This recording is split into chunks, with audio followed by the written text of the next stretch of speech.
did you know that there's less than 3 months to go until you get to vote to decide who will be the first ever West Midlands mayor?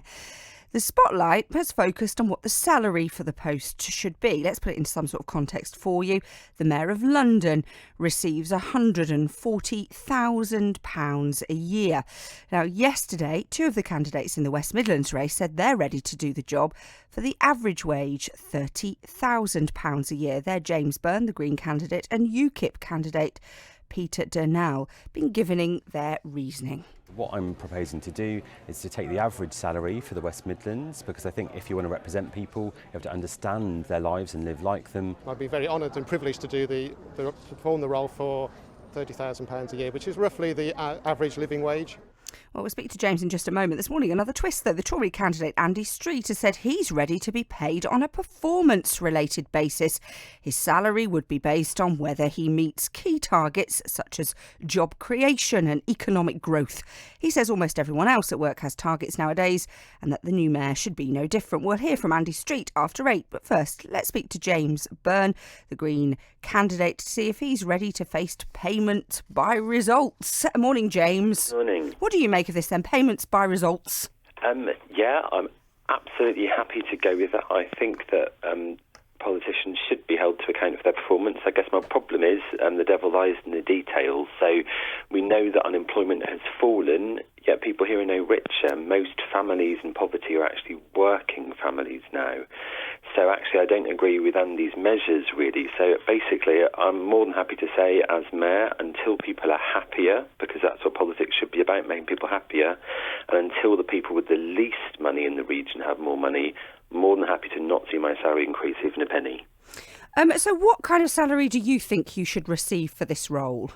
So I think really politicians need to be able to understand and share the concerns of the people they serve, because only then can you be absolutely sure they're going to work on those same concerns. So I think if you have a millionaire running this combined authority, they're not going to understand normal people. So that's why I think they should be paid the average salary, because if they live in the region, like people in the region, they'll understand their concerns and work harder on them. So, James, what should you receive if you were elected? So the average salary at the moment in the region is about 29,000. And that would be 29,000 flat rate like most people, or are you going to get expenses? I'm more than happy to, well, it depends what the expenses are, obviously. Obviously, if you need to travel somewhere to negotiate a trade deal like China, just like a normal job, most people would get that paid for. But as a politician, I've always believed in being completely open and transparent.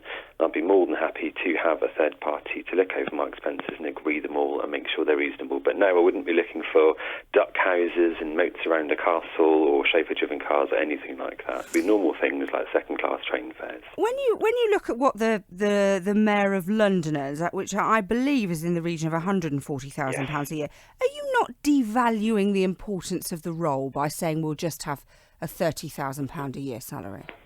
Not at all. I think politics is a different role. We're talking about electing a person to represent people and work for their collective interests. And I think we need to recognise that there are areas in our region which are incredibly not well off at all and have really struggled. And I think as mayor, the one thing I want to do more than anything else is see those least well off areas improve.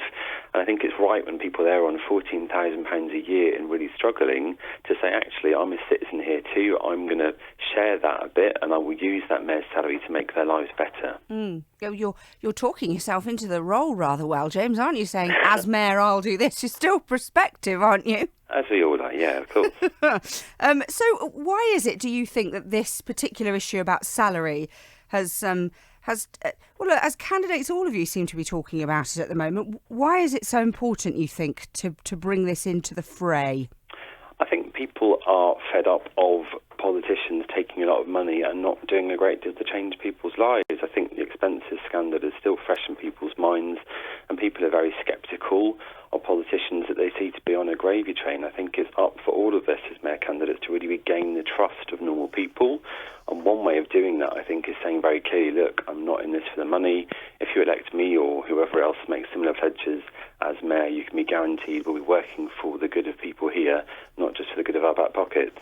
And so, so you've said £30,000 a year salary, but you wouldn't be averse to having a look in more detail at the idea of performance-related pay? I'd be happy to do both. I'd be happy to say I'll take the average salary, and my average will only increase as the pay of the poorest in our region increases. So your average would be the base salary that you get, and there's the potential to earn more? No, the salary would only increase as the pay that people receive in the poorest areas increases. James, thanks very much for being with us on the programme this morning. Thank you very Appreciate much. it. James Byrne, the Green Party candidate for the West Midlands Mayor, after 8 o'clock this morning on the programme.